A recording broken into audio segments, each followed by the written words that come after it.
What's up, guys? So, it's a windy ass day today. My truck is rocking back and forth. We were supposed to go to the range, but too windy. All the targets were like blowing away and shit like that. But I'm sitting in the parking lot right now. I really don't want to go to work, so I think I'll just make a quick video. And I want to talk about how I got demoted. Like my first time, like how I got demoted in the army. My first time. Yeah. So this is back in like 2018, I believe, because I came back from Afghanistan in 2017. So yeah. So like I got pin specialist when I came back from Afghanistan, and then I got moved to a different company. So I was in HSC. And then I got moved to Charlie Company because I needed more people. And I was only with specialists like I think 3 months. And I went to a party, because they had, for medic duty, you cannot drink, you cannot do anything, you can't even leave really the base.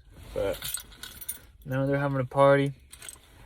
This is Alaska, it's sunny all the time in the summertime, so it was a lot of fun, a lot of stuff going on. So my friends, just come out, we'll get you back.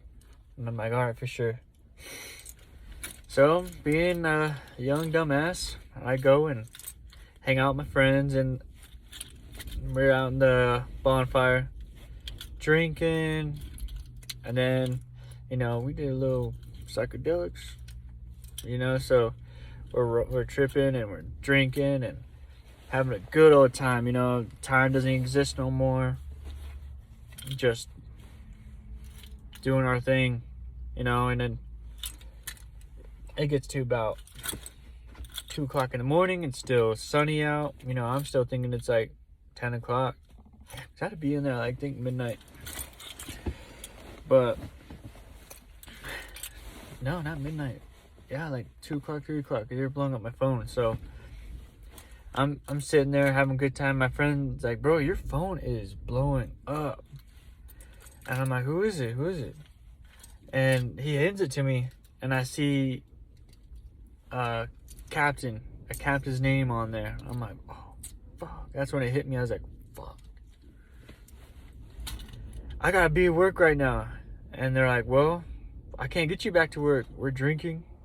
And they're like, you gotta come up with something. I was like, fuck. But I'm such in a panic, right? I take my phone and I throw that bitch. I fucking throw that bitch because I'm like, oh shit, it's like a hot potato. And my friend takes like, bro, you gotta fucking answer it. You're gonna get in trouble. So I don't answer his phone call. I'm like, I'm gonna talk to my sergeant. And I'm tripping, drinking. But my brain gave me it shut everything down to where I can just concentrate, focus. I'm talking to my NCO. He's a pretty cool dude, but his name's Sergeant Taylor. But I talked to him about it, like, dude, I'm drunk. He's like, you're drunk on duty? I'm like, yeah. He's like, all right, we're gonna figure something out. He's like, yeah, you can't come into work because you're drinking and everything, but we have some right now in the office, so just wait till on Monday, And I'm like, and I'm over here like, fuck, I'm in deep dog shit. Like, I know I fucked up right then and there. So, like, I'm panicking, everyone's having a good time, and I'm panicking. And my friend, like, he tells me, he's like, well, you got till Monday. It's Saturday, so you can either be depressed and sad, or you can just, just have fun and then worry about it Monday. So that's what I did. I just had fun, and then I worried about it Monday. And let me tell you, that Monday was hell. I come in there, and that captain comes in. He's like, go position of attention. And he starts giving me the rundown. He's like, where were you? Heard you were drinking, all this. And I'm like, yeah, I told him, what was going on. I got like piece of hair. He's like, and he just kept asking me questions. He thought I was drinking with my sergeant, because I didn't answer his phone call. I answered my sergeant's. And I told him straight up, I'm like, no, I just didn't want to answer your phone call. I'm going to talk to my sergeant. But then they were trying to get him in trouble because they thought he was drinking with me. And I don't fucking drink with my sergeants at all, so why would I do that? So he came, and he's like, I'm letting you know right now, I'm coming after that ring. And I'm like, okay, for sure. Because I told him straight up, I'm like, bro, I'm done answering questions. You asked me the same questions back and forth, and you just want a different answer, but I'm giving you what I know and what it's the truth, and you're trying to get something else out of me. And I'm like, nah, I'm done talking. We can just do the paperwork, and I'll go talk to what is it, GI, not GI, but JEG. And so I just worried about that. And then my NCOIC, the sergeant of the office, told me, man, it's not even supposed to go down like this. He's like, someone opened their mouth up to the officer, because I didn't talk to the officer. Someone else talked to the officer, because they could have covered my ass. But my NCOC is like, we could have handled it a different way in this office. Like you would have got smoked, you would have got fucked up, but you wouldn't have got your rank taken away. He's like, and he lined up the sergeants, like this. He was a kind of a real one, you know. He lined up the sergeants in the office. He's like, I want to know who snitched. I want to know who told them, and all that. I'm like, damn, someone did snitch on me. But I believe it was Sergeant Taylor, because I'm like, Sergeant Taylor was what do you call that? He wasn't a very authoritarian dude, you know, like he kind of pushed over. So I believe that once that phone, he didn't know what else to do. So he's like, yeah, soldier was drinking, because they want to know like what happened, like why isn't England here? But you know, I took my lickings, you know, I fucked up. I was tripping. I shouldn't have done any of that, because I'm a medic. Like, I'm in a medevac unit, you know. People's lives are in my hands. So I go to JEG and I go talk to them about what I need to do to get out of this. And they told me, like, there ain't really much for you to do, because you just moved from a different company. Like, I came from HSC, and now I'm just in this Charlie company. No one knows me. So who's gonna vouch for me? Who's gonna tell me about my PT score? Who's gonna tell me about, yeah, he just got back from deployment, no one knew anything about me? Like, I'm new to this unit, and I'm already getting in trouble. Like, that makes you look so bad, you know.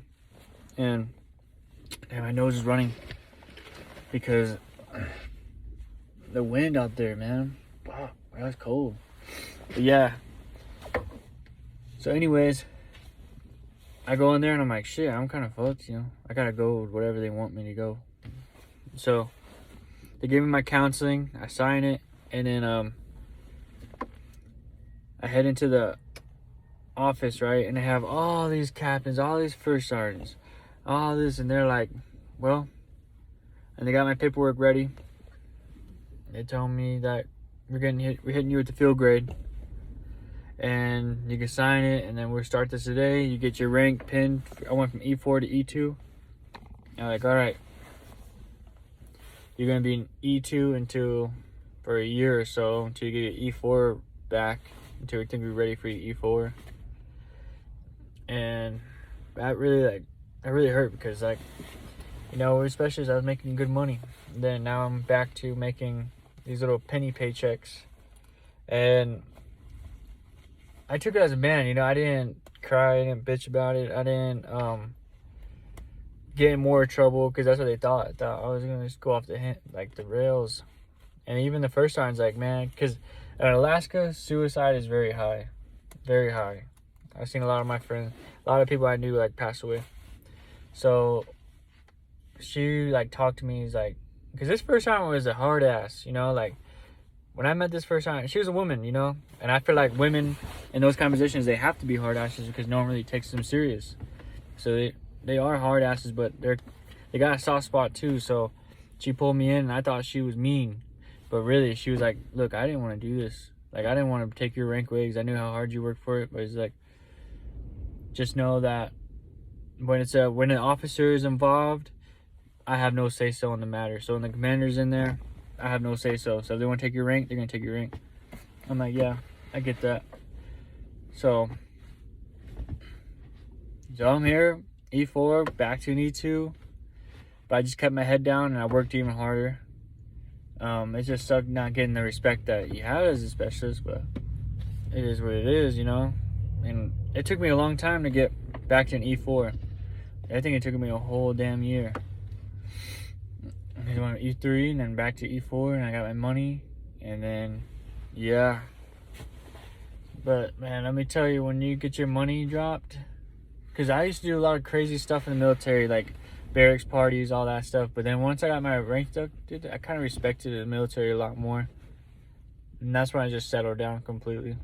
And I didn't want to do anything stupid. Like, I still drank and I still had fun. I still went to the clubs, but I made sure I just did the right thing. I didn't do anything stupid. But yeah, I just wanted to talk about that time in the military, because I'm just sitting here in a parking lot and nothing else to do. So hope you guys have a good day, and I hope you enjoy these videos. And hopefully someday I can find a way to edit these videos better and make it look cool, because I just do these, I just straight up just put a video on and I just talk in it and I just edit the beginning and the end. That's it. Well, have a good day. Peace.